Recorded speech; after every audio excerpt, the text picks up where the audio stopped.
What we're going to talk about today is kind of a thing that's always been pretty interesting to me. I've been in the executive protection business for a very long time. Makes me kind of starting to get old, but I came into this business in the early mid 90s and have worked pretty much full time in the protection business ever since. And one of the things that always have been really interesting to me, and one of the things that we're going to talk about here today, is the little bit about the story. How did we get here? How did we get to where we are now? And what does that mean? What can we learn from it? And what can we do better? And how do we kind of control where we go from here? And of course, all of these things that we talk about here is Joe and I's interpretation of the history of executive protection, what we call EP 1.0 and so forth and so onwards. If you guys haven't read it, I highly recommend that you go to our website, www.eslna.com. In the bottom on the front page, there's a blog section where we host all our blogs. And there you can find this blog, and you can find a bunch of other blogs that we have written. And we're going to keep posting blogs in there about different topics in the executive protection industry. And this one that we have here, like I said, is talking about the story of executive protection. So if you haven't read it already, I highly recommend that you go in there and you read it. What I'm going to talk about with Joe today is, in short, the story of executive protection. How did we evolve from bodyguards to executive protection? What does that mean? I don't know if you can see, but behind me down here, we're going to talk a little bit about EP 1.0 versus EP 2.0 and the stage that we're in now, where both Joe and I are pretty sure that we're going to see executive protection 3.0. How's that going to be different? And what does that potentially mean for all the companies and all the practitioners and the clients and everybody else moving forward, right? And yeah, with that, I think I'm going to jump into the first slide and get going, unless you have something you want to add in here in the beginning, Joe. No, just the history of it is just so important and interesting. I've been in a lot less than Christian has, and it's just grown so much since I've been in. So I can't imagine, doubling that. But if you look at the history, there's been a lot of ebbs and flows and a lot of changes that repeat themselves. So that's what this article is all about: is looking at the history so we can better project and have a perspective of what's ahead of us. Yeah. So guys, just when you look at the history, it's different as per everyone's opinion. Like Christian said, this is just kind of the way we look at it. Yeah, absolutely. Let me just admit the last people here. All right. So when we talk about personal protection, I'm sure most people here are aware that personal protection has been around pretty much for as long as history itself. Of course, even from ancient times and forward, there was people assigned to protect other people. We don't know what that was called, and we don't really know the true history of it. I know a lot of people talk about the Romanian guards. They talk about the Viking mercenaries, which is featured in my homeland's old sagas, where Vikings were serving as protectors and shock troopers and what have you not in Constantinople, Russia, and all different places around the world. I don't know if they fall into the definition of personal protection or not, but I think it's kind of interesting to just know that the whole protection industry wasn't a thing, but it has always been people assigned to protect other people. When we did the research for this article, we spent quite a bit of time figuring out when was the first time people started using the term bodyguard. And I think bodyguard is probably where executive protection and what personal protection kind of grew into. And the first time the Oxford Dictionary mentioned the word bodyguard, and we could find it, is around the 1700s, where people that tells the story starts talking about bodyguards and people who get paid to protect other people, and people who are not necessarily in the military are assigned to protect other people. From the 17th centuries and forward, there's not much mentioned. Of course, in the US, we all know, and to pay great respect to the people that came before us, that the Pinkertons have been around for a very long time. They had some role of protection already from when they were founded, and they had that up through the years. But in the civilian world, the first time bodyguard becomes kind of a term and people start talking about it on a broader scale is roughly around the 1950s and the 1960s, when the first mentioning that we've been able to find of bodyguards protecting celebrities kind of starts to appear in magazines and articles and TV stories and whatever. And there's a few. One of the things that we talk about in the article that we wrote, or the blog that we wrote, is, of course, the protection mafia that they called them, which were the people who were assigned to protect Elvis Presley, right? And kind of worked for him based out of Graceland, toured with him, and kind of became, I guess, some of the first bodyguards. On the European circus where I came from, of course, the royals and people like that have had bodyguards going way, way, way back. And it's been in the history, but they were mostly mentioned as royal guards or presidential guards and stuff like that. And we haven't actually been able to find any real mentions of bodyguards in the private setting in Europe before the 50s and the 60s. So it's kind of when we really started talk about bodyguards in general coming up and becoming a thing. So we're not a super old profession when you think about it. There's a lot of people who work in some kind of a niche industry that became or has been around way longer than we have. But it's kind of where we came from. The Secret Service were the first one that we've been able to find who talked about executive protection. And executive protection was originally a part of the Secret Service, from what we understand, that were assigned to protect people that worked in foreign embassies and people that came in to these embassies and needed protection from the US government. Kind of the same way we do it in Europe. If you travel with a dignitary to one of the different countries in Europe, you normally get assigned people from their local secret police or your local bodyguard unit to work with you. And I guess that's the same way it was done here. So the first mentioning were in the 1970s. In the 1980s and 90s is kind of when we saw the first protection companies and private EP companies and bodyguard companies come onto the scene. And some of them are still around today. And it's kind of cool that some of the companies that came off, of course, we all know the Pinkertons. Vance International was one of definitely the groundbreaking companies that were out there.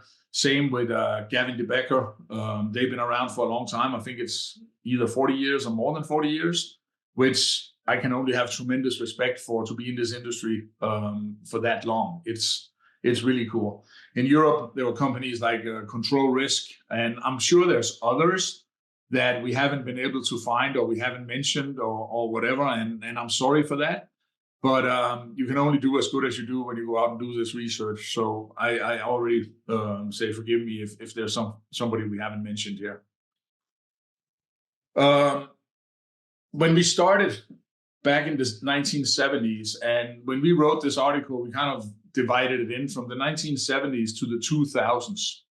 We kind of look at it like that was how private executive protection evolved from what was probably private bodyguards that then became executive protection. But what's the important thing for me and Joe when we wrote this article is that these first many years was when we kind of came out of the shadows, out of the dark ages, and we kind of became a thing, right?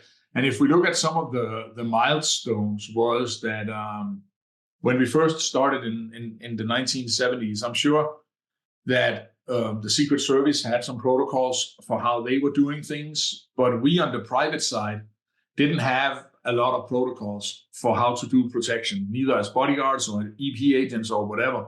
So one of the things that happened, if we kind of look at the keystone or the milestone, was that in these years between the 1970s to the 2000s, we kind of along the way developed the protective skill sets, right? Somebody sat down and figured out, oh, it's not enough to just drive a car. We got to do it this way. It's not enough to just walk behind the principal or walk way ahead of the principal. We got to do it in a certain way, right? So we look at it like the first years of the protection industry is really when we developed the protective skill set. It's also when we slowly started to develop this into a profession, right? Where it went from the principal going out to hire some of their friends who might be big guys or the local knuckle draggers or the local tough guys or whatever who would step in and act as their protection people. It became more of a job, right? And the first private companies like the ones I mentioned, they actually started to come out and offer their services for other people, which means that to do that, you kind of have to figure out what it is you do and put it into a system so you can sell it to other people, right? So I think that what we call EP 1.0, and we could have called it anything, is really the birth of our industry. And it's really when most of the stuff that we do today got the foundation to where we are today. Do you have anything to add to this, Joe? Or? Yeah, I mean, this part here is just that, like Christian says, the professionalism period. It's actually creating something that had a training pipeline. Training, a lot of the old school training courses started popping up at this time. So it actually became something that was, instead of bodyguards and bodyguards, it was actually professionalized through this period. And we started to see, we all call it different things, but in the military we call it mission creep, where you'd actually just develop more and more services being put onto that. Like Christian said, you don't just drive the car. Now you actually navigate, select routes, like the whole deal.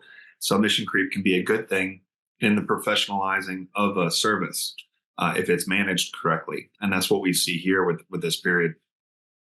Yeah.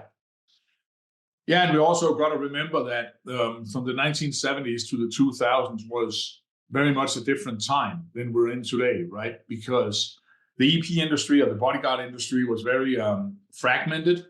There wasn't a lot of talk between the different teams. There wasn't a lot of talk between the different practitioners. I remember, like I said, I started in the early or mid 90s, and it was rare that when you were with your principal that you would actually meet other EP teams. And when you did, there was kind of somewhere between a little bit of a standoffish versus competitive kind of interaction.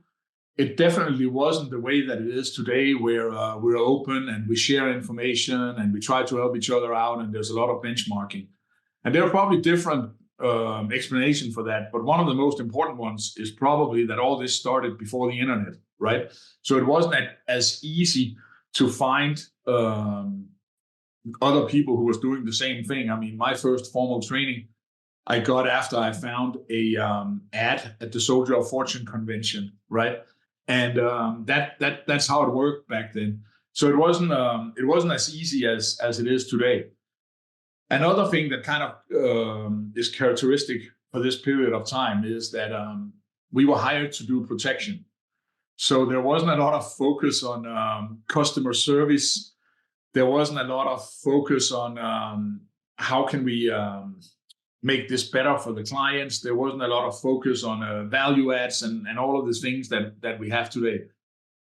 And a lot of the EP teams that we saw out there could have other functions as well. I mean, if they were working at the private estate or whatever, or working for the clients privately, it wasn't uncommon that they also were in charge of washing the cars, maybe walk the dogs, or whatever else that could be kind of involved. And if they were hired at a corporation, a lot of times we saw that it was security agent or security guards or people who worked at other functions within the corporation that would travel with the VIP or would go out and do EP when it was necessary. And of course, we didn't know any better. There wasn't a lot of training options out there. There was not a lot of opportunities to go on courses and classes. So it was really hard to try and develop the industry back then. But after the 2000s, roughly from the 2000s and to where we are or have been the last few years, so let's say from the 2000s till right after pandemic, is what Joe and I have chosen to call EP 2.0. And when we talk about these years and dates and whatever, I don't know if these are the exact dates. Some teams and some clients have probably been way ahead of the curve, and some are way behind the curve. It's more for us to put it in perspective and have something to talk about when we talk about what it is that we're doing today. But I think one of the things that are most important for this period of time is that EP became an industry.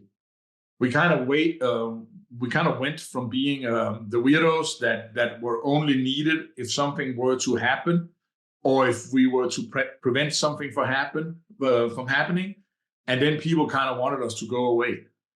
When we came to this 2.0, we kind of became an industry where all of a sudden there was more of us. It was more normal for principals and for corporations and for families to hire security. And I think some of it has to do with, of course, the world we live in, the threats that are out there, but also the normalization of talking about protection, and also understanding that a lot of the people who made a lot of money became younger. We became way more multinational.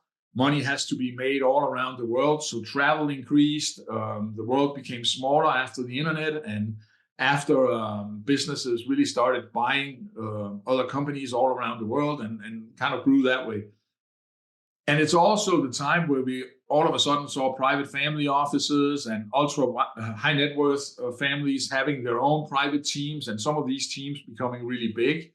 It was the time when we all of a sudden saw that responsibilities of protection being split out. So you could have the same principals having a corporate team and a private team, and these teams functioning in corporation, which we hadn't seen before. But I also really think that the corporate EP teams kind of took off in this period of time. And by them taking off, we kind of have a lot of new things that came in. Because the minute that we started talking about corporations having EP teams, there has to be accountability, right? And all of a sudden, with accountability comes all these things that we didn't have before, like procurement, benchmarking, RFPs, RFQs, QBRs, all of this stuff, which really helped us finding a foothold and become part of corporations, right? And as we started doing this, a lot of us started realizing that, hey, the more we can talk to the other teams and the more we can cooperate with other people in this industry, the smarter we're going to get. And in this period of time of EP 2.0, one thing that I think was really important was it was the first time that we saw kind of larger EP industry events, right? And I mentioned here IPSB, who started in 2016. And I know that before that, there was EP events, but it was mostly hosted by the schools who had sort of alumni, and these alumni would meet once a year, get together and exchange experiences and whatever, which of course was great. But what happened in 2016 is all of a sudden it went from being individually school-based to be more industry-specific, and we saw corporate teams and in-house teams getting together for the first time and really talk about what is it that we do, how do we get better, how do we grow as an industry, and all of these things. And then, of course, I also think one thing that really started from 2000 to 2020 is executive protection training became available. So if you wanted to be an EP operator, or if you already were in the industry, there was a place where you could go and get training. And one thing is training in all the skills, but just as important, you could go and get training in how do we look, how do we talk, how do we present ourselves, and what is it that we're doing, right? So I think 2.0 was really when we became an industry and we really started coming together. And if we are to look up some of the highlights, I don't know if you want to go over those, Joe, or if you want to let me keep going. Well, yeah, I was just going to make a point that I think it's a great point to reemphasize the benchmarking, that bottom point on the wheel, the benchmarking that occurred really advanced the training side of things. Because if you guys know, if you work for an EP team or a family office, the way we say it is if you've worked for a family office, you've worked for one family office. And why we say that is because they're all different. So every corporate ecosystem is different. Every family office is different. So being able to benchmark with these industry events, with the internet and social media, and being able to learn how other people do things, training schools really exponentially grew because, actually, I should say grew in effectiveness, because prior to that, people were just teaching what they knew, which was extremely limited without that industry-wide benchmark and these industry-wide events that brought it all together. Yeah, absolutely. I also think some of the key focuses that changed in EP 2.0 that's really worth mentioning is that all of a sudden the protection and the protection teams, they became very client focused, meaning that some of us figured out that if we want to stay employed, it's probably a good idea to listen to what the clients want, figuring out how do these clients actually live their lives, how do we fit in without being too much of a nuisance, understand that protection and executive protection is a customer service function. One thing that was huge for us was the whole thing of creating value for the principals. My old company used to have a slogan that said safe, happy, and productive. And it wasn't a coincidence that that was what we went with. Of course, our whole core function was to keep our clients safe, but there was no way for us to be close enough to keep them safe if we couldn't keep them happy at the same time. And the only way we could get the budgets to do this was to show that we also help them become more productive, right?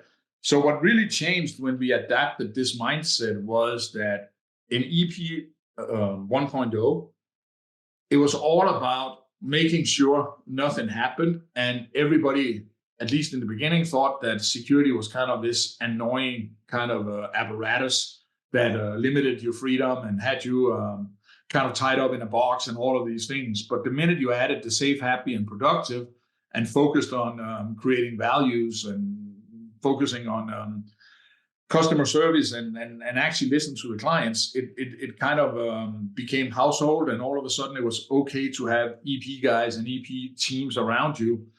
And if we had kind of a photo database attached to this, I would almost bet, and I'm sure if there's people in here who has been in the game long enough, that the image and the picture of the executive protection agents also changed, right?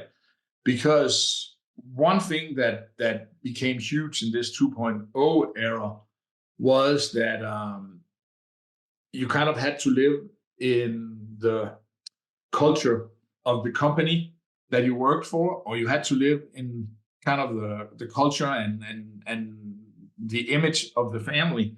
So if you worked in an old money traditional family out of some of the older big cities, well, there was typically a certain protocol that was followed, and you looked the part and you talked the part.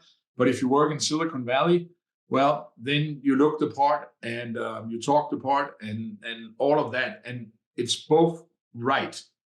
When we first got into this industry, we had this idea that we should all be in suits and earpieces and have this very much, for lack of better term, Secret Service or government appearance, which I think is one of the big things that really changed in 2.0. And that's one of the reasons why we kind of turned into an industry. We kind of matured that way.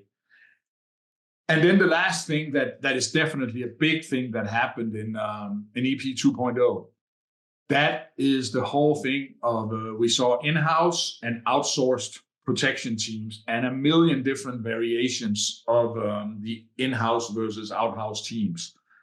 And by that, it was also when people started to look into IRS 132s and who's paying for what and all of that stuff. But of course, that also come with being in corporations where there's accountability for the money and stuff like that. So I hope that you guys kind of see where we're going with this of EP 1.0 and EP 2.0. You got anything to add on this, Joe? Yeah, just the crawl, walk, run, right? Crawl EP 1.0 is the infant stage, and then we're walking throughout the 2000s into basically up to COVID pretty much. And COVID changed a lot of things. COVID made us be leaner, smarter. It leaned out the industry for sure, and it made us be a little bit smarter and a little bit more integrated with our clients because of how things turned out. And now that's coming back, and the changes that were caused from that are creating this EP 3.0, which is just full integration now. So before, when we were just an added part, now we're just fully integrated. And everything here on this slide, as you'll see, you can see our protective circle, the diagram that we've created about all of these things that are now within executive protection. So you can see how much it's grown. Like I said, mission creep can be a good thing if we manage it right. So now look at what we have here as EP 3.0. Yeah, and if we want to run through it, Joe and I figured out this way that we talk about it because one of the things that we have seen was in EP 2.0, there was a tendency of us being either EP agents, then adding an intelligence component to it, and probably a travel component. But everything else, we had a tendency of not really wanting to touch. And then, of course, we had the whole thing of residential security programs and EP programs. But there was a lot of gaps in between. So what we think, and of course, this is again just me and Joe's kind of vision for the future, but the way that we see it is that a lot of people are starting to realize that executive protection really is a lot more. So what we're doing is we created this wheel where we have the principles in the middle, and we realize that there are different kind of threats, right? And there's different kinds of security needed. There's, of course, physical security. There's the whole thing of security so you can be productive, travel for work, to and from work, security at work. There's the whole lifestyle security. All of a sudden, people go on vacation all around the planet. A lot of business tycoons have become very famous in other countries. They got to be secure no matter what lifestyle they live, where they go, what they do. Another thing that has become huge is the whole thing of reputational security. You got to make sure that you have a stellar reputation. You got to make sure you don't get embarrassed on live TV, on the internet, whatever. That has become huge, right?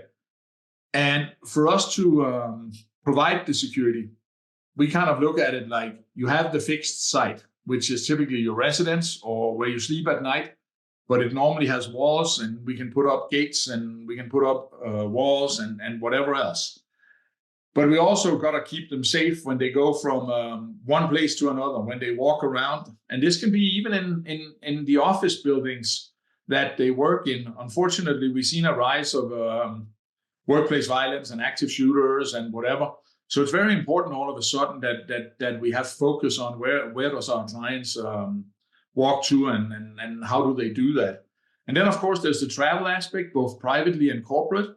There's the whole thing of getting from A to B, driving, which, of course, we've done in the executive protection world for a long time, but it's definitely something that's got to come in here. And what this gives us is that when we train our executive protection agents, we need to make sure that they're sufficient in their skill sets so they can provide a combination of fixed site security, mobile, walking security, travel security, driving, right?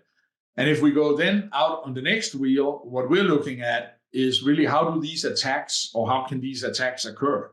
Well, of course, there can be physical attacks, there can be property invasions, there can be privacy invasions. Accidents is a real thing. If your principals drive themselves or your EP agents drive them or whatever, accidents do happen. We saw with COVID that all of a sudden we're also dealing with health emergencies, and we got to be prepared for health emergencies, and we might even have to prepare for quarantine and all of that stuff. And if there's anything we've learned the last 10 years is that cyber attacks is almost the most common threat that we have today, and it's definitely something that our clients fears the most, right? So it's super important.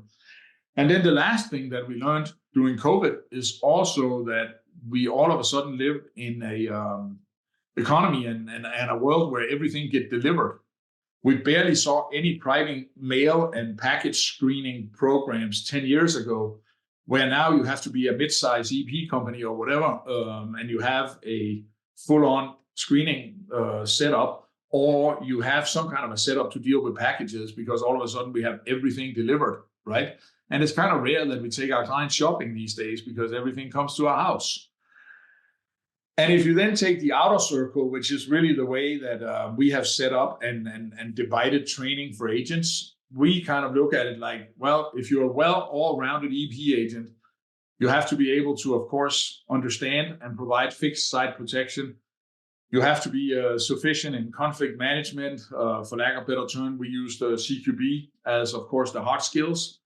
You got to be a trained security driver. You got to be a medical/hygiene aware professional on one level or another.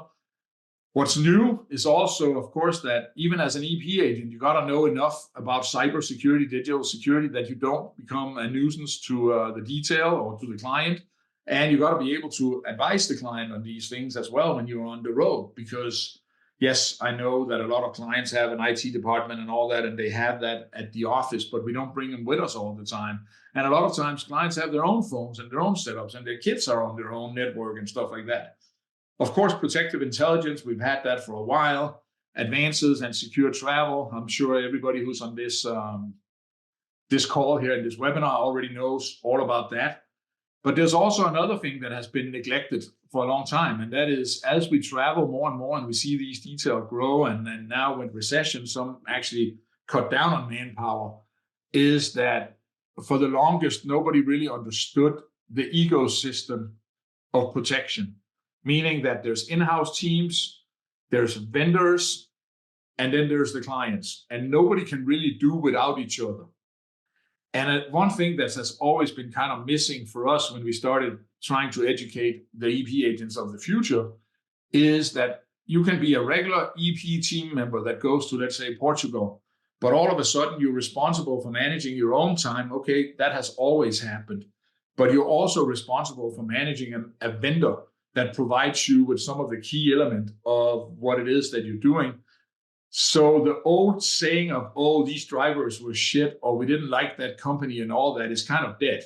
It's up to you to manage the vendors that you work with and get the best out of them. On the other hand, it's also important that the vendors understand their role and give a product that is manageable by the agents that comes there to do the EP stuff. And not a lot of people have talked about that, but we think it's one of the big lacks that we've had for years. Of course, there's the security sweeps, both for EOD and explosive devices, but definitely also for TSCM. When you think about it, it's one of the things in EP where we never really been good at selling it to our clients, and we never really been good at really understanding what a big security risk that is. But the future, in our prediction, is that sweeps will be very, very, very integrated compared to how it was. Of course, there's the security escorts and all of that. So that's how Joe and I kind of see what our agents needs to know in EP 3.0.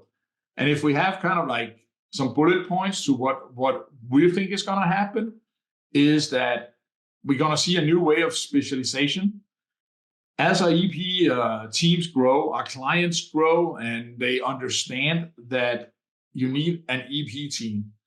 In the old day, we had this idea that if you had an EP team and one of the guys were really good with motors and mechanics, well, that would be good for a client who owned a race car team or liked to drive dirt bikes or whatever.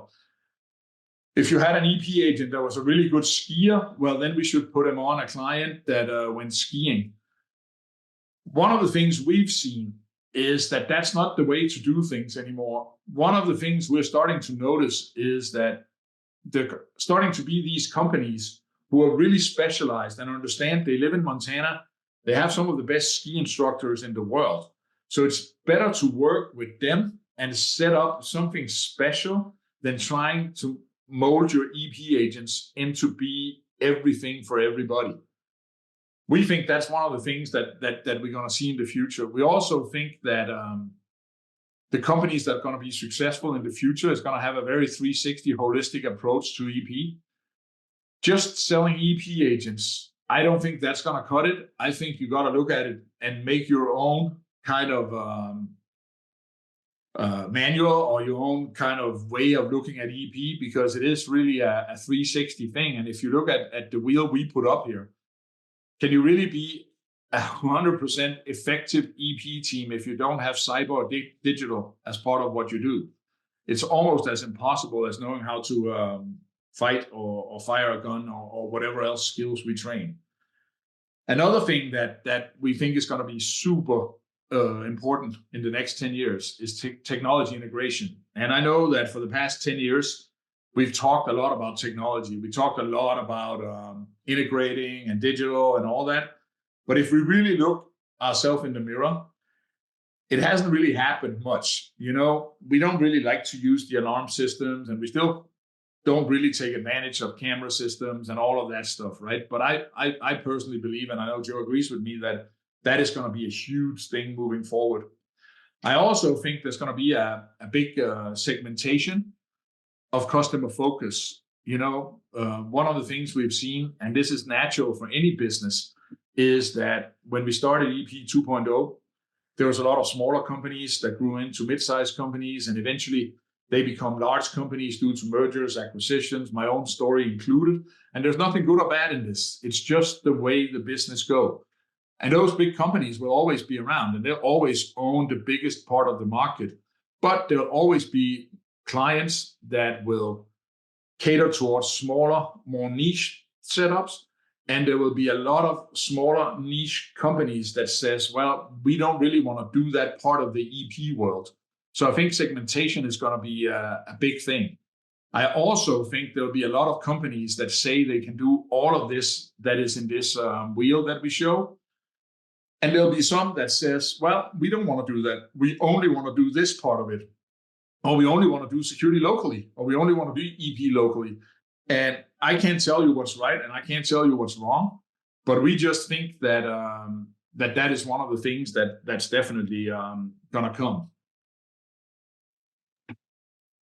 Yeah, to add a little point to that. Yeah, go for it, Joe. It's fine. To add a little point to the technology piece and the EP 3.0 as a whole, is that's just full scale integration. So just, you know, we're seeing clients just expect us to completely understand their business. And we, you know, we have our limits, of course. You know, we're providing a service connected to theirs. But you know, the easiest way to explain this is, you know, a partner versus a vendor. Where you're not just vending the service; they want an industry partner that helps them grow, that grows with them, that can be flexible with them, that can pivot with them. You know, all of those things. They don't want somebody that's just rigidly providing a service based on a scope of work that doesn't change.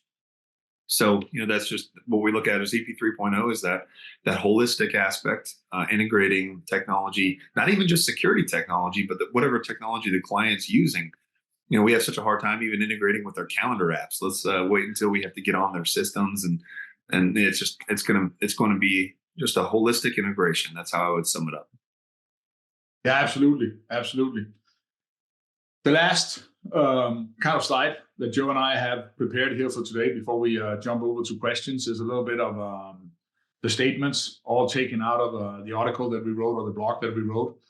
But I think we can all kind of agree, and most people who are on here, I'm sure, would agree with me that we're at a milestone, and we're looking towards the future. The world is in an interesting place, good or bad, without us getting into politics left, right, up, and down, which I don't really care about. I'm a protection agent.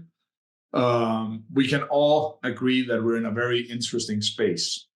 So thinking that EP will decrease, even though we were talking about recession and financial troubles and whatever. I've been in this game for a very long time now, and I think one of the great things is we're here when things are going really well, and we're also here when things are going really bad.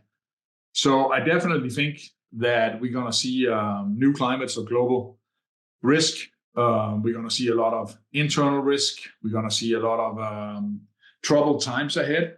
So we definitely think the EP market will grow and keep growing. AI and smart tech will happen, and we can take two stances. Either we play along and figure it out, or we don't. And if we don't understand it. And all of a sudden, somebody else is going to do it for us, and they're going to run faster than us and be smarter than us.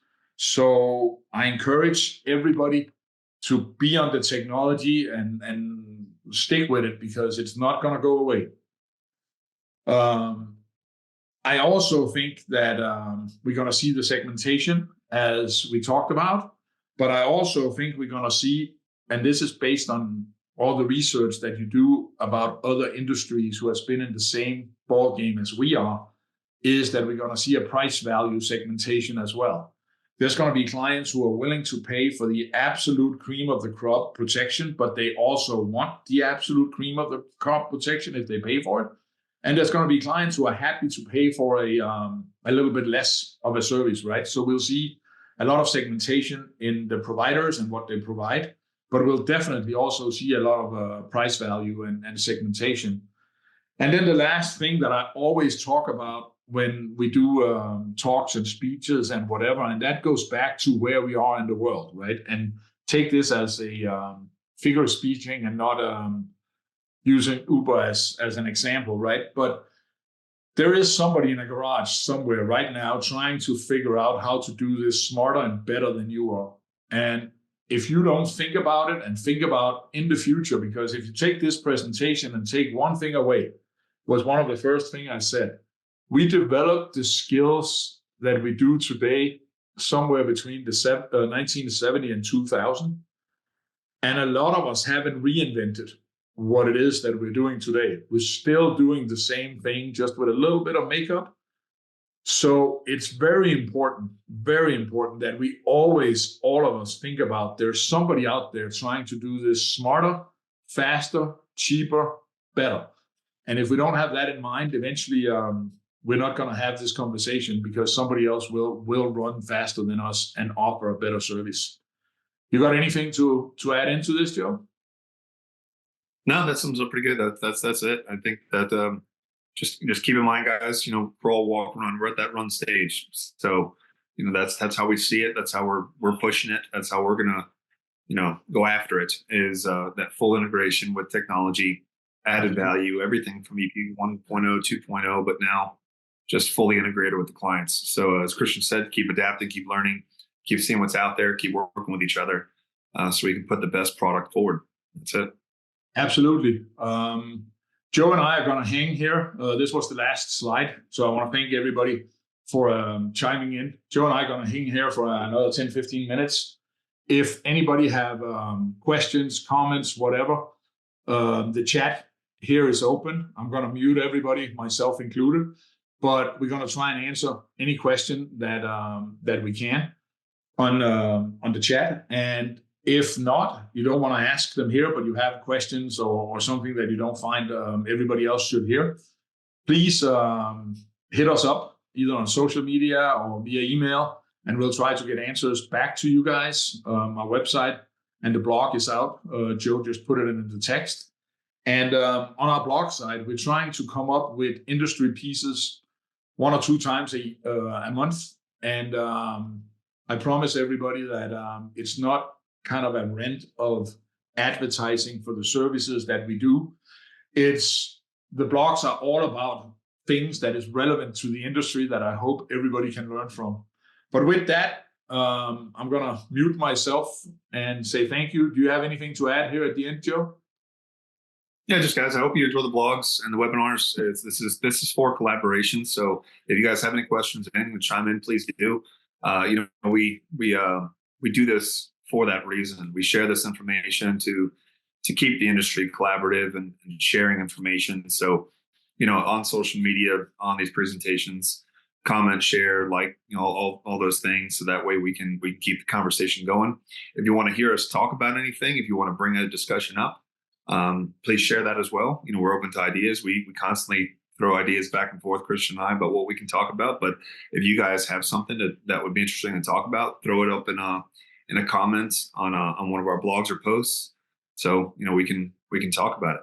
It's good stuff. Thanks, guys. Thanks, guys.